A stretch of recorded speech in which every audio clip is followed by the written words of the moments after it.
Good morning. সকলোৰে দিনটো সুন্দৰ হওক, সুখৰ হওক তাকে কামনা কৰিছোঁ। আপোনালোক উঠিলেনে? মই উঠিলোঁ। উঠি আজি কিন্তু একদম সোনকালে ফাৰ্ষ্ট গৰম পানী খালোঁ, টেঙা পানী খালোঁ, আনকি গ্ৰীণ টিও খাই দিলোঁ। আজি একদম বহুত সোনকালে খালোঁ।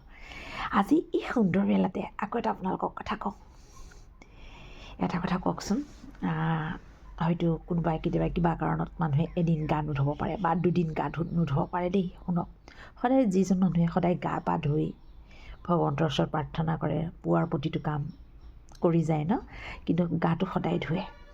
যদি আপুনি গাটো আজিয়ে নুধুওঁ কিবা এটা কামত বা আকৌ পিছদিনাখনো নুধুলে, দুদিন তিনিদিন গা নুধুলে, আপোনাৰ মনটো কেনেকুৱা লাগিব কওকচোন।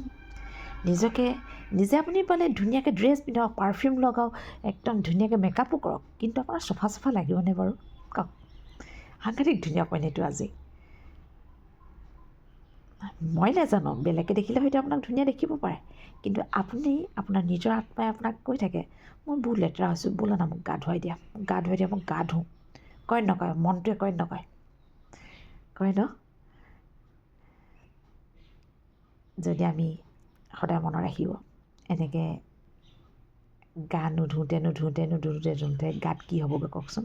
আপোনাৰ কাপোৰ লেতেৰা হ'ব, গাত নানান ৰোগ আহিব ন। আপোনাৰ চুলি লেতেৰা হ'ব, চুলিত গোটেই আৱৰ্জনা জমা হৈ যাব। আপুনি নিজেই চিন্তা কৰক, গা নুধুওঁতে গাটো একদম মলিনতাৰে ভৰপূৰ হৈ পৰিব। এইখিনি আমি জানো, বেলেগে হয়তো দেখে নেদেখে মই ক'ব নাজানো, বেলেগে দেখক নেদেখক সেইটোলৈ আমাৰ কোনো হেৰি নাই, কিন্তু এটা কথা সদায় মনত ৰাখিব, নিজে গম পাইছোঁ ন, নিজৰ মলিনতাটো মই চফা কৰিব লাগিব, মই গা ধুব লাগিব ধুনীয়াকৈ, চুলিত শ্বেম্পু কৰিব লাগিব, ভালকৈ চাবোন লগাই ধুনীয়াকৈ গা চা ধোৱাৰ পিছত ফ্ৰেছ লাগে ন, হয় নাই বাৰু? এই কামটো কৰিব লাগিব। আমাৰ মনটো বহুত লেতেৰা হৈ যায় জানে নাই? এদিন দুদিন যেতিয়া আপুনি চফা নকৰিব, মনটোৰ একদম লেতেৰা আৱৰ্জনাৰে ভৰপূৰ হৈ যায়, গোটেই ক'লা হৈ যায়। সেই মনটো চফা কৰিবৰ কাৰণে আমি সদায় তাক ধুনীয়াকৈ চাবোন লগাব লাগিব, শ্বেম্পু কৰিব লাগিব, মনটোকো একদম সেইখিনি ধুলাই কৰিব লাগিব, হয় নাই? সেই ধুলাই কৰিবৰ কাৰণে, সেই ধুবৰ কাৰণে কি কৈছোঁ জানে? মেডিটেশ্যন, ধ্যান। যেতিয়াই আপুনি মেডিটেশ্যন ধ্যান কৰিব, আপোনাৰ মনটো চফা হৈ থাকিব, পাতল হৈ থাকিব।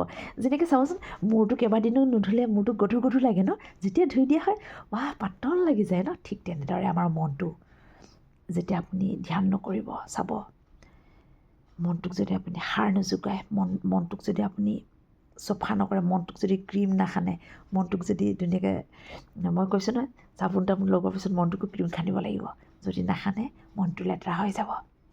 তাৰ এনচাৰেই হৈছে ধ্যান। ধ্যানটো যদি আপুনি সদায় কৰে, আপোনাৰ মনটো সদায় পাতল লাগিব, মনটো একদম সুন্দৰ হৈ থাকিব, তাত একদম পজিটিভহে ভৰ্তি হৈ থাকিব জানে। আৰু যেতিয়া আপুনি চফা নকৰিব, মনটো একদম লেতেৰা হৈ যাব, নিগেটিভেৰে ভৰপূৰ হৈ যাব। সেইকাৰণে এটাই কথা কওঁ, মন চফা কৰিবলৈ হ'লে কি কৰিব লাগিব? ধ্যান। আমি ধ্যান সদায় কৰিব লাগিব, সদায় কৰক। ধ্যান কৰিলে সদায় জীৱনটো সুখী হৈ থাকিব পাৰিব, সকলো কামত যুঁজিব পাৰিব। ধ্যান একদম বেলেগ এটা ষ্ট্ৰং শক্তি, পাৱাৰ ন। সেইকাৰণে আমি ব'লক সকলোৱে ধ্যান কৰোঁ। ধ্যান কৰি নিজক সুখী কৰি ৰাখক, নিজক ধুনীয়াকৈ ৰাখক।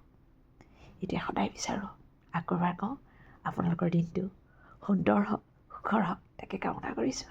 নমস্কাৰ।